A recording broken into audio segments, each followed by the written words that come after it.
네, 반갑습니다. 고번입니다. 오늘은 뉴욕 증시 분석 드리도록 하고요. 영상 편하게 시청하셨으면 좋겠습니다. 예, 전날 증시 같은 경우는 단기적으로 반등이 출현했지만 반등이 강하지 못했다. 라고 좀 해석할 수 있고요. 그러면은 궁금하실 거예요. 지금 구간에서 그러면 다시 한 번 좀 상승이 나와서 전고점까지 나오고 내가 물려있는 것들 좀 탈출할 수 있는 기회가 나올까? 아니면은 추가적으로 계속 쉬지 않고 빠지면서 그냥 손실이 가속화될까? 이게 제일 궁금하실 텐데 결론만 말씀드리자면은 결국 어느 정도 상승은 향후에 나온다. 하지만 한 번 더 빠지는 구간은 남아있다. 이게 제 결론입니다. 무슨 소리냐면은 SPY 기준으로 볼 때, SPY는 기존에 660p 사이에서 강한 풋월이 존재했어요. 근데 다이렉트로 밀고 밀리면서 이거래 일치 라인을 밀어내고 그리고 어제의 반등이 660포인트를 돌파하지 못하는 흐름들이 출현했죠.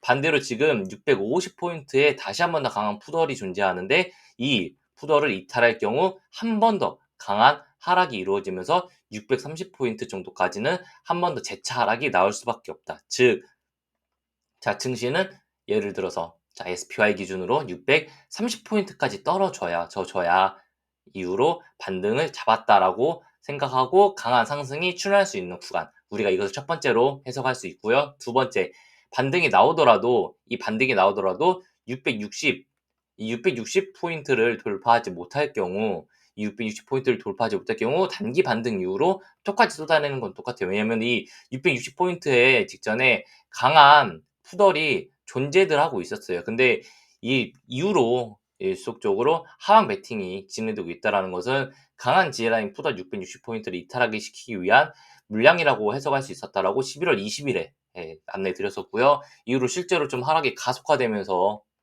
우리가 증시가 분위기가 나빠지고 있는 구간들이 있기 때문에 650포인트 한 번 더 이탈할 경우에는 630포인트까지 내려간 다음에 이 구간을 바닥으로 잡을 가능성이 매우 높다. 이 점 기억하시면 될 것 같아요.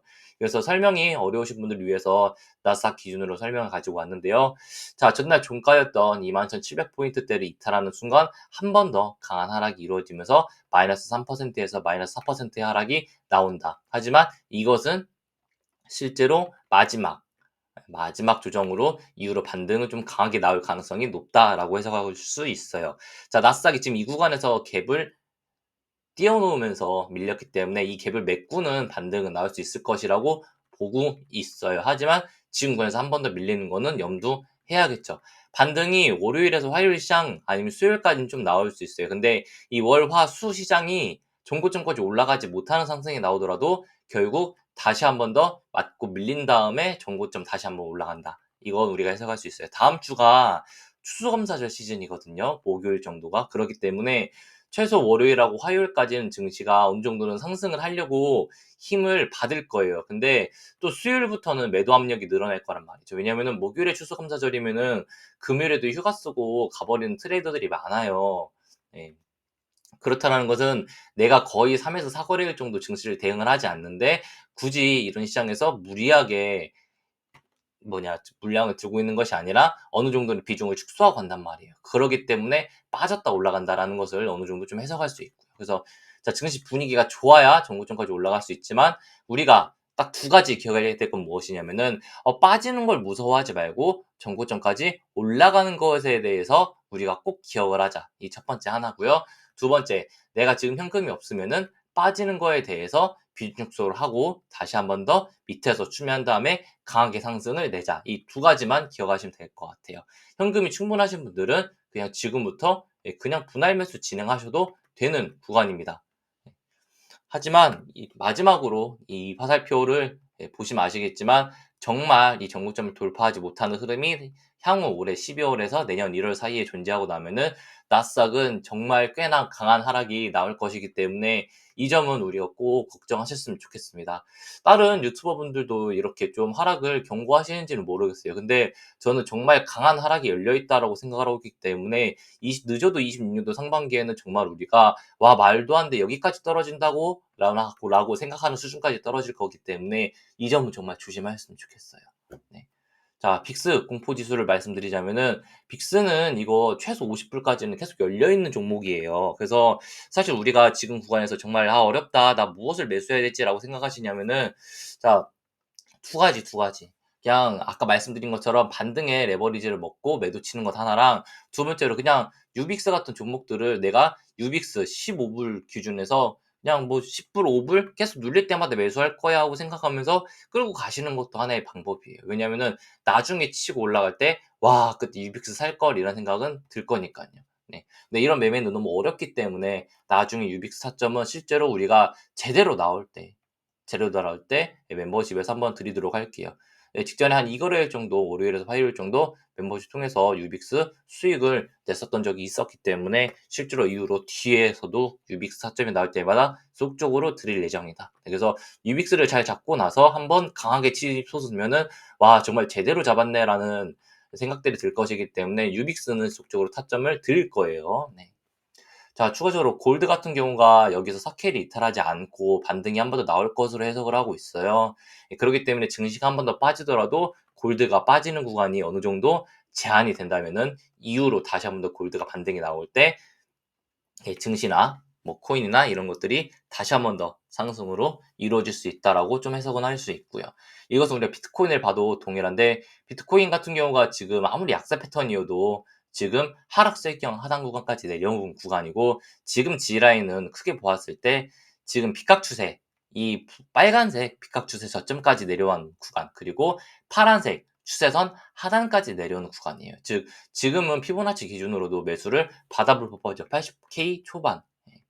자, 비트코인 같은 경우도 네, 103K 구간대서부터 실제로 우리가 98K를 이탈하면은 좀 강한 하락이 진행되고, 이후로 실제로 80K 초반까지 떨어질 것을 염두했었기 때문에 사실 비트코인의 하락은 어느 정도 눈에 보였다라고 좀 볼 수 있어요. 네.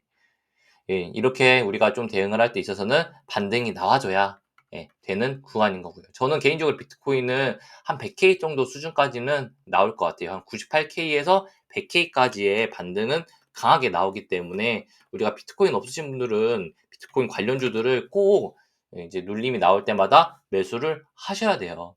네. 개인적으로는 코인베이스 되게 좋다라고 생각하고 있거든요. 자, 코인베이스 같은 경우는 이 앞에 갭상승을 했던 구간이 있기 때문에 한 번 더 밀어내면은 한 마이너스 10%까지는 한 번 더 밀어낼 가능성은 존재해요. 근데 지금 구간에서 보시면 아시겠지만 이거 밀어낸다고 해서 코닐 기준으로 최대 14불 정도예요. 최대 14불. 그러니까 코닐은 내가 14불까지 분할 매수한다 생각하시고 한 3번, 4번 받아가시면은 이후로 코닐 반등이 엄청 높을 거예요. 코닐은 목표가 26불 놓고 있거든요, 개인적으로는. 그러면 45%대의 반등이 나올 수 있다라고는 좀 해석할 수 있는 거죠. 반대로 23불, 1차 목표가는 23불 정도로 볼 수도 있지만 23불까지만 실제로 상승이 나와줘도 28% 이상의 수익, 14불에서 잡으면은 더 큰 수익으로 낼 수 있기 때문에 이런 상승을 좀 우리가 기대할 수 있다라고 해석할 수 있겠죠. 네. 코인베이스 기준으로 정말 저점으로 내려가고 있다라고 좀 해석할 수 있습니다. 두 번째 스트래티지예요. 스트래티지가 정말 안 좋은 소문들이 정말 많아요. 이번에 뭐 SMB 편입도 못 됐고 뭐 MSIC에서 퇴출된다라는 이야기도 있고 여러 가지 이야기가 있지만, 그럼에도 불구하고 지금 정말 과매도 중에 과매도다. 상장되고 나서 정말 이렇게 과매도였던 적은 보기 힘들 정도로 수급상 과매도 상태로 빠지긴 했다라고 해서, 사실 MSTR 같은 경우도 비트코인이 반등이 나와준다면은 충분히 상승을 이루어질 수 있을 것이고요. 전 220불까지는 상승이 나올 수 있을 것이라고 보고 있어요. 네, 그러면은 TU 기준에서도 예, 최소한 뭐 2.2불 때까지는 반등이, 2.2불 너무 높네. 1.7불 정도까지는 반등이 나올 수 있는 구간으로 해석할 수 있습니다. 그래서 이 종목 같은 경우도 V자 반등이 나올 때 멤버십 통해서 매수 타점을 좀 드리도록 할게요. 코닐이나 MSTU 정도는 우리가 하나 정도는 들고 가야 된다라고 생각은 하고 있고요. 자, 엔비디아입니다. 엔비디아 같은 경우는 이미 가격적으로 170불 초반을 찍고 왔어요. 170불 초반의 하락을 한번 경고를 드렸는데 이후로 가격적으로 한번 왔다 갔기 때문에 한 번 더 밀리더라도, 한 번 더 밀리더라도 이후로 우리가 170불 초반 이 구간을 G라인으로 잡을 가능성이 높아요. 즉 엔비디아는 여기서는 매수를 받아볼 법하죠. 이제 밀려주면은, 한 번 더 밀어주면은. 그래서 한 번 더 밀어주면은 이 구간은 매수 타점이 나온다. 그리고 이렇게 우리가 반등 보면서 엔비디아 같은 경우도 210불까지는 목표가가 열려있기 때문에 이 점 우리가 해석하시면서 210불 간다 생각하시면서 밑으로 깔아가면서 매수하시면 돼요. 최대 162불까지는 깔아가면서 매수를 하시면 되는데 162불까지 우리가 분할 매수를 충분히 하고 나면은 210불까지는 올라간다라고 해석할 수 있고요. XXX입니다. 전날 좀 반등이 나왔지만 G라인을 받고 반등이 나왔지만 아직 추세 반전이 완전히 이루어진 건 아니에요. 그렇기 때문에 어느 정도 상승이 제한되고 나서 다시 한 번 더 밀리더라도 이 매수 타점은 잡아줘야 된다라는 거예요. 이 구간에서 매수 타점은 강하게 나오기 때문에 이것을 XXL로 우리가 자 추세로 바꿔보면은 진짜 가격적으로 28불, 25불 일단 XXL 같은 경우도 23불에서 25불까지 내려오는 것을 한번 지켜볼 수 있을 거예요. 네.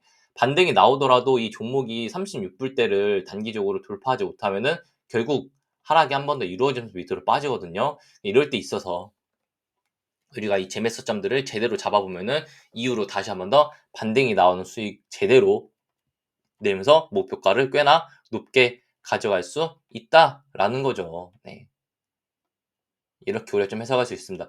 결국 XXL 기준에서는 40불에서 한 44불까지는 반등이 충분히 나올 수 있을 것이라고 생각하고 있기 때문에 우리가 밑으로 밀릴 때마다 분할 매수를 진행하는 것을 추천드린다. 이것은 아까 엔비디아 말씀드린 것처럼 엔비디아도 실제로 160불대까지 밀려도 한 번, 두 번 더 비중을 늘려가면서 매수 타점을 넣어야 될 곳이지 지금 매도치고 도망칠 곳은 아니다. 도망칠 곳은 나중에 200불 위로 올랐을 때 다시 한 번 더 매도세를 잡고 빠지는 곳에서 우리가 도망치면 된다. 이렇게 생각하고 있어요. XXL도 동일한 개념이죠. 네. 자, 전날 좀 반도체 지수들이 돌리면서 뭐 슈퍼 마이크로 컴퓨터 같은 경우도 나쁘지 않은 캔들이 나왔어요. 지금 구간에서 추세를 보시면은 직전에 슈퍼 마이크로 컴퓨터가 이 앞선 추세들을 지지받았던 구간이기 때문에 지금도 실제로 한 번 더 밀려준다면은 22불, 25불까지도 밀릴 수 있는 가능성은 존재하나 자, 지금 구간에서는 슈퍼 마이크로 컴퓨터 뭐 공격적인 매수 타점이 한 번은 나올 수 있겠죠. 그래서 반등이 나와준다면은 단기적으로 1차 목표가는 36불, 2차 목표가는 40불까지도 볼 수 있는 종목이 슈퍼 마이크로 컴퓨터다라고 볼 수 있어요. 그래서 이런 식의 패턴인 거예요. 이렇게 바로 올라가냐 아니면은 한 번 더 밀었다 올라가냐 이런 개념인 거죠. 아니면은 반등이 좀 약해서 예를 들어서 뭐 이런 개념인 거예요. 뭐 반등이 약해서 뭐 빠져도 결국 위로 올라가는 건 동일하게 본다라고 해석할 수 있는 거죠. 네. 자, 아이온큐이고요. 아이온큐도 아래 꼬리를 길게 잡으면서 자, 지금 전날 최대 37불까지 빠지고 나서 좀 반등이 나왔어요. 그러니까 아이온큐 같은 경우도 동일해요. 밑에 32불대까지 빠지는 거 더 이상 무서워하지 말고 이제는 매수 타점을 넣어볼 법하죠. 왜냐면은 자, 아래 꼬리를 달았다는 건 뭐냐면은 여기서 매수세가 들어온다라는 거예요. 이 이상 밀리긴 싫어라고 좀 시장이 해석할 수 있다라는 거고요. 그래서 밀리면 매수를 잡아줘야 되는 곳이지 아이온큐가 막 지금 구간에서 41불을 이탈한다라고 해서 아이온큐 인버스를 잡고 막 가자라고 외치기엔 너무 늦었다라는 거예요. 차라리 지금 구간에서 레버리지를 매수하고 내가 단기적으로 목표가를 뭐 48불에서 55불까지 가져가는 게 훨씬 더 수익상으로는 더 낫다라고 볼 수 있어요. 저는 이 반등은 진짜 나올 것이라고 보고 있어요, 지속적으로. 네. 자, 리게티 컴퓨팅 같은 경우도 정말 좋은 캔들을 만들어냈기 때문에 자, 지금부터 뭐 17불까지 밀리는 데 있어서 자, 더 이상 뭐 이것을 인버스로 대응하는 것이 아니라 레버리지를 지속적으로 매수 타점을 넣고 뭐 20불, 뭐 17불, 15불 이런 식으로 뭐 15불까지 깔 필요도 없겠죠. 뭐 21불, 뭐 19불, 17불 이런 식으로 깔아가면서 매수하시면 되고 이후로 반대로 상승이 나올 때는 이 종목 단기적으로는 26불에서 최대 33불까지 상승이 열려있기 때문에 이 점 보시면서 상승을 끌고 가시면 될 거예요. 네, 저는 이 상승은 진짜 나온다라고 보고 있어요. 네, 나머지들은 가격대만 짚어드릴게요. DAV 퀀텀은 가격적으로는 20불 한번 찍고 반등이 나왔거든요. 자, 최대 15불까지는 DAV를 우리가 한번 깔아가면서 매수한다라고 생각하시면 돼요. 하지만 15불 이하로 이탈하진 않을 것이고 이후로 반등이 강하게 출현하면서 이 종목도 거의 29불에서 30불까지는 상승이 나올 것이기 때문에 이 점 우리가 좀 지켜보시면 될 것 같아요. 1차 목표가는 한 25불 정도로 볼 수 있고요. 2차 목표가를 29불에 30불 정도로 볼 수 있습니다.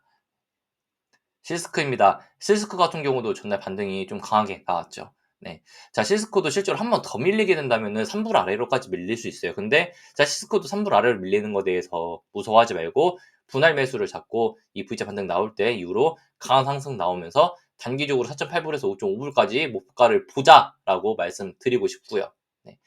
진짜 네. 지금 이런 종목들 다 보시면 아시겠지만 지금 이렇게 보시면 아시겠지만 지금 MACD가 이격이 밑으로도 넓어요. 이게 밑으로 넓다는 게 무슨 소리냐면은 MACD의 이격이 위로 넓어도 이렇게 이격이 넓게 퍼져도 MACD 같은 경우도 서로 다시 한번 더 만나려는 성질이 있어요. 이격이 벌어질수록.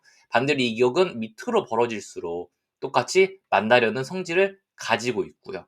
지금 이격이 밑으로 꽤 벌어진 상태죠. 그러면은 이것도 다시 한번 이 둘이 만나려는 성질을 가지고 있다라는 거예요. 그러면은 자, 다시 한번 더 만나는 성질을 가진다는 것은 반등이 강하게 나온다라는 거죠. 스토캐스틱 기준에서 이미 바닥, OBV 기준에서도 과매도 기준으로 진입, 네, 여러 가지 우리가 추세로 보았을 때도 이미 예, 매수 타점이 매수 타점을 잡아야 되는 구간이다라고 볼 수 있어요. 목표가는 동일하게 열려 있기 때문이죠.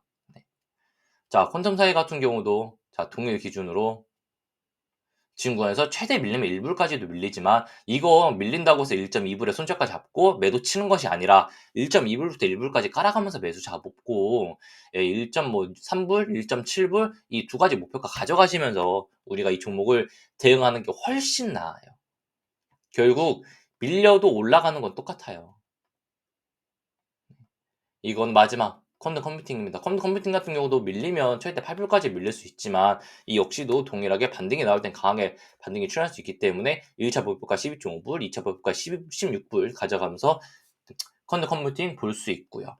자, 나머지 종목들 사실 다 패턴 같아요. 이게 뭐 팔란티어부터 해서 뭐 펠러다인 그리고 뭐 조비 등등 해서 그리고 뭐 서브로보틱스나 다 지금 불러드린 것들이 뭐 포엣이나 다 섹터들이 달라요. 네, 마라홀딩스나 네. 근데 차트는 다 비슷비슷하죠. 이게 무슨 소리냐면은 뭐 코어이구나. 결국 다 비싼 시기에서 비싸게 내렸고 다 비싼 시기에서 비싸게 반등이 나와야 된다라는 거예요. 네. 지금 뉴스케일 파워나 그래서 나머지 종목들은 가격들하고 이렇게 좀 짚어드리면은 자 실제로 네, 우리가 팔란티어 같은 경우도 지금 구간에서 더 밀려도 이후로 150불, 145불 이 이하로 밀어내기 쉽지 않다라는 거예요. 자, 팔란티어 같은 경우도 우리가 168불 이탈할 때는 150불까지 필연적으로 떨어진다라고 멤버십에서 정말 수도 없이 말씀드렸기 때문에 150불 진짜 실제로 하락이 출현한 구간에서는 매수 타점을 잡아야 되고 150불대 밑으로 밀려도 145불까지 와도 팔란티어는 매수를 잡아야 되는 자리예요, 이제는. 네, 한 번 더 밀어주더라도. 최대 뭐 설마 진짜 밀리면 130불까지도 밀릴 수 있는 자리는 팔란티가 열려 있지만 근다고 해서 이것을 도망치는 것이 아니라 여기서 매수를 잡아준다면 정말 강한 상승이 한번 나올 수 있다는 거죠. 팔란티오도 여기 지금 갭 있어요. 이 갭 메꾸는 상승 전 엔비디아랑 동일하게 나온다라고 보고 있는 사람 중에 하나이고요. 정말 이 갭 메꾸러 올라가는 것을 따라잡기 위해서는 팔란티와 미보유자분들 160불부터는 돌파 매매도 가능하다라고 볼 수 있어요. 네. 네, 이렇게 볼 수 있고요. 자, 테슬라 같은 경우를 보더라도 테슬라가 지금 어느 정도 380불대를 지금 이탈하지 않고 더블 바텀 G라인을 만들고 있어요. 395불을 이탈했기 때문에 흐름은 좋지 않다라고 볼 수 있고 한 번 더 밀어내면서 340불에서 370불까지 내려갈 수 있지만 당연히 이 구간 와주면 정말 좋은 강한 매수 타점이 나올 수 있고 결국 테슬라 같은 경우는 이 반등 나오는 거는 동일하게 보고 있다라고는 해석할 수 있습니다. 자, 테슬라 같은 경우는 410불만 돌파를 해줘도 다시 한번 무난하게 본인이 가지고 있는 전 고점까지 올라갈 수 있을 것이라고 해석을 하고 있는 구간이기도 하고요. 네. 이외에 정말 여러 가지 종목들을 좀 멤버십 통해서 실시간으로 타점을 좀 드리려고 노력을 하고 있습니다. 실제 왜냐면은 지금 증시가 V자 반등이 한번 나와버리면 제대로 된 반등이 나올 거예요. 그래서 와, 그때 살 걸이라는 생각이 나올 정도로 반등이 나올 것이기 때문에 이 점 우리가 보시면 될 것 같아요. 자, 정말 많은 종목들을 멤버십 통해서 진행하고 있고요. 예, 어디 매수 돌파했을 때 내 목표가 어디고 내 재매수 타점 어딘지 다 안내드리면서 진행하고 있어서 예, 혼자 매매하시기 어려우신 분들 많은 도움 받아가시면 좋을 것 같습니다. 오늘 방송 여기서 마무리 짓도록 하겠습니다. 영상 시청해주셔서 감사합니다.